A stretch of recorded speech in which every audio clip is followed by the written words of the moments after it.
তোমরা তো কালকের একটা ভিডিওতে দেখেছো, কালকে আমার একটা ছোটো ভাইয়ের জন্মদিন ছিল, তো আমি সেখানে ডেকোরেশন করছিলাম। এই যে পর্ণব আমাকে বেলুন ফুলা দিচ্ছিলো আর আমি বেলুন সাজাচ্ছিলাম।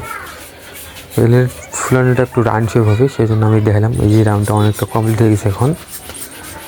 আর পর্ণব এখন লীল বেলুন ফুলাচ্ছে, আর কিছুটা কমপ্লিট হওয়ার পর এটা এরকম লাগতেছে। তারপর বেলুন শেষ হয়ে গেছিলো, সেই জন্য আমি ভাবতেছিলাম যে আরও কিছু বেলুন আনবো। আর ফাঁকা ফাঁকা লাগতেছিলো, পিছনে জানালাটা দেখাচ্ছিলো, সেই জন্য আর কিছু আনতে গেছিলাম। এই যে বেলুন আনতেছি এখন আমি নতুন বাড়ি থেকে, আর এখন মানে নাচতেছিল।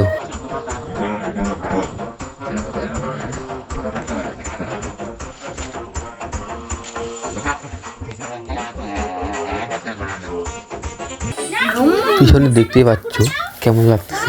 ফাইনাল লুক এইটাই আমার বেলুন ডেকোরেশনটা হ্যাপি বার্থডে। এখন বার্থডে কেক কাটা হবে। তোমরা ব্লগটা ঠিকমতো দেখতে থাকো আর কমেন্টে বলিও আমার সাজানোটা কেমন হয়েছে। আর যদি কেউ সাজাতে চাও তাহলে আমার সাথে কন্ট্যাক্ট করি।